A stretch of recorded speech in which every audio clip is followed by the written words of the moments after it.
What is going on? Welcome back to the Underdog Investor audio experience. My name is Colin, and today I'm going to be diving into a framework for a strategy for your collected rewards.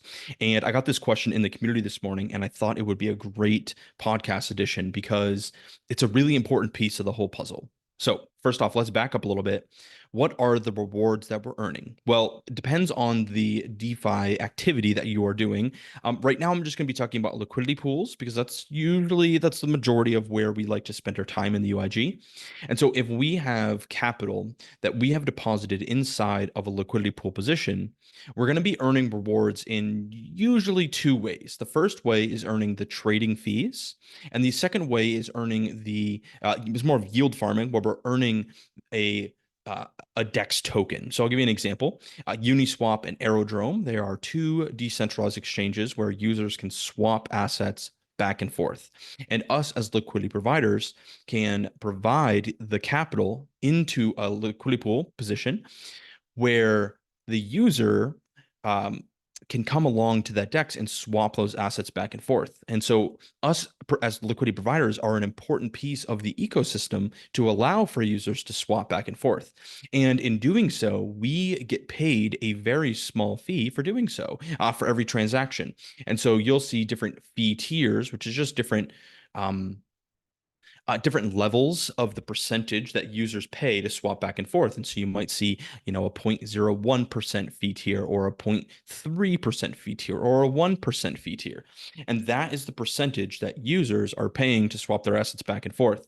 Now, as we do that, we are earning rewards. And if we're earning trading fees, we're most likely earning it in the two tokens and two coins that we had provided as liquidity. So an example is if I provided ETH and USDC inside of a liquidity pool position, as users swap back and forth, otherwise known as the volume, they are paying the small fee in either wrapped ETH or USDC.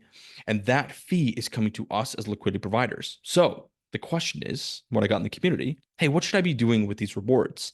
And so what I'm going to direct you to is phase 4 inside of our DeFi framework section of the UIG, where we talk about the strategy for your collector rewards. And I figured what a great episode that I can deliver for you today.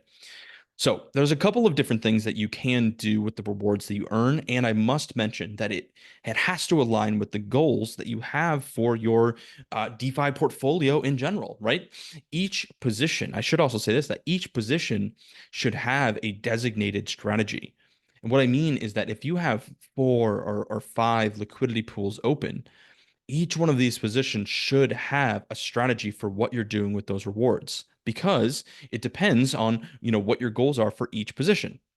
And so I'm just going to read out a few of the strategies that you can employ for your different pools. And what I would like you to do is take a look at your DeFi portfolio and to go through each one of your positions and designate a strategy for each one of these pools. So let's dive in.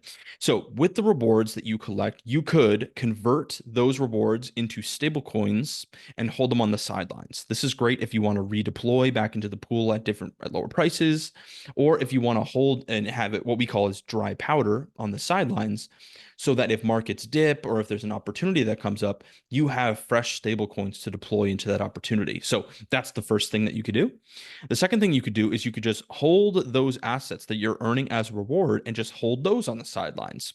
So I'll give you that example with ETH and USDC.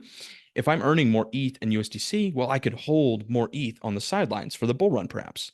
I could convert the rewards to another asset and hold those. Like I could take ETH and convert it to Bitcoin and hold that. I could convert the rewards into different assets and open up a brand new DeFi position. I could use the rewards to participate in a brand new DeFi activity like lending or staking. I could take those rewards and compound them back into the same position.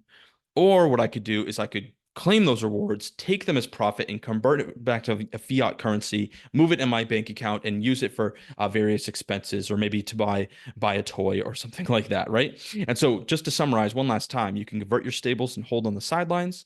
You can hold your assets in the reward assets and hold those on the sidelines for the bull run. You can convert your assets to another asset and hold. You can convert to different assets and open up a new DeFi position. You can use rewards to participate in a new DeFi activity like lending or staking. You could compound it in the same position, or you can take profit completely and convert back to fiat. So again, the mission for you today is to go through your DeFi portfolio and designate a path for every single reward token that you are earning. You should have that all mapped out. And what we have in the UIG is a diagram, a flow chart that you can use to very clearly see exactly where the rewards are going. So hopefully that makes sense. I'm definitely over. But if you have any questions, just ask in the UIG. I'd be glad to walk through these scenarios with you. And with that being said, I'll see you in the next episode.